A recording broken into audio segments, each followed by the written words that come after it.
समस्त को मोर आंतरिक नमस्कार जनाऊँगी। नमस्कार, मु फिरोज कुमार माली आपण मान देखुछंती मो channel Firoz tech and tech रे। तो मु गोटे वीडियो देखुथिली, से वीडियो रे माने मनुष्य केमिति सृष्टि हेछि, आरंभ कोठु हैला, केमिति समाने आज मनुष्य रूप रे आ वर्तमान ए जगत रे ए जो पृथ्वी रे अछंती।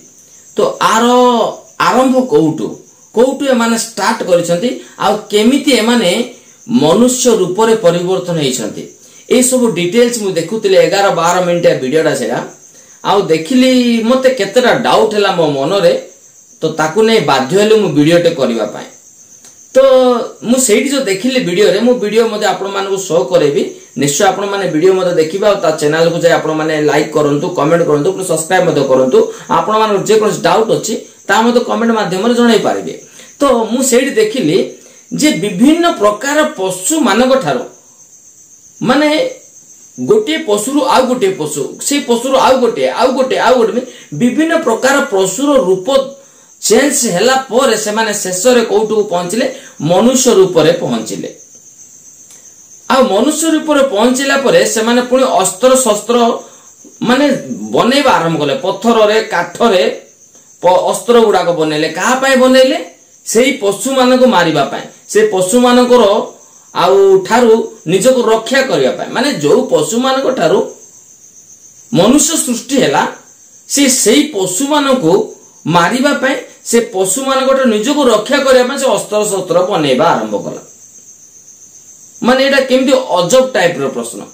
आउ जो पशु मानको ठारू मनुष्य सृष्टि हैला, आज भी सेही पशु माने सेमति ही देखा जाउछंती।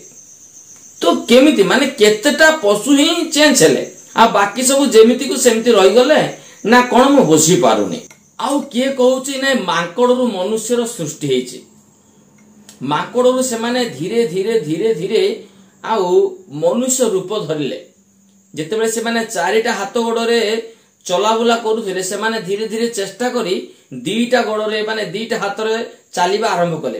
दीटा हाथ को ऊपर उठेकी दउथिले, पाकु पाकु करी से माने चालिबा आरंभ कले। धीरे धीरे से माने चालिबार से मानकर आउ कैपेसिटी पळे आसला, से माने दीटा गोड़रे चालिले। तापर धीरे धीरे धीरे धीरे से माने कोन कले, आउ मनुष्य होई गले। किंतु आज भी अनेक मांकड़ गुडा को ए डाळरू से डाळ चिड़िया खाना रे ही करी दांत देखा। तो मोर डाउट से माने काहे कि आउ मनुष्य पर चेंज हे जाउनंती। जो समय गोटे भी मनुष्य नथिला, से समय से माने निजर बुद्धि बल रे जदि मनुष्य होई गले, आज तो 100 रु आउ 95% पर मनुष्य देखा जी। माने जोआड़े देखिबो सियाड़े मनुष्य ही मनुष्य देखा जिवे, अति कम मात्रा रे मांकड़ गुडा को देखा जिवे। तो सेही मांकड़ गुडा को देखि तो फटाफट चेंज हो जिबा कथा थिला, मनुष्य हो जिबा कथा थिला ना। कोन कहउछन्ते आपण मानको चिंताधारा जणांतु। आ वीडियो को देखंतु। आपण मानको जदि मो कथा भूल लागे तो निश्चय मते डिसलाइक भी करंतु, आ गाली गुलोज मते कमेंट करंतु कि जाय आसे नै। जदि आपन ठीक लागे निश्चय वीडियो को देखिबा सहित लाइक करिवे, कमेंट करि सहित सब्सक्राइब करिवे, सांग साथी मानक मते शेयर करिवे। आ आरो डिटेल्स वीडियो देबा पई मते उत्साह देबा पई, आग्रह बढ़ाइबा पई निश्चय कमेंट करिवे। जेमिति आरो डिटेल्स वीडियो मु सेकंड रे नै आसीबा पई चेष्टा करिवे। निजे मते प्रिपेयर हेबी आपण मान कुळ भाबरे बुझे कहया पई, कारण ए दुनिया रे प्रूफ दरकार पडुची आज्ञा। तो निश्चय चलंतु वीडियो मध्ये कामे जीवा।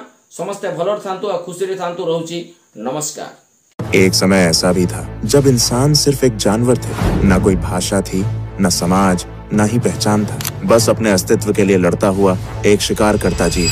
ना उसे कल की चिंता थी, ना भविष्य का कोई सपना। हर दिन एक जंग थी, भूख, डर और मौत से। यहीं से शुरू होती है जानवर से इंसान बनने का सफर।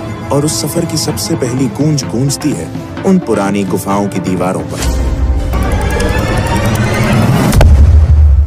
आज से अरबों साल पहले का वो समय जब धरती पर कोई इंसान, जानवर, पेड़ पौधे, यहाँ तक कि कोई भी जीवित प्राणी मौजूद नहीं था। सिर्फ एक उबलता हुआ आग का गोला जो सूरज से भी ज्यादा खतरनाक लग रहा था।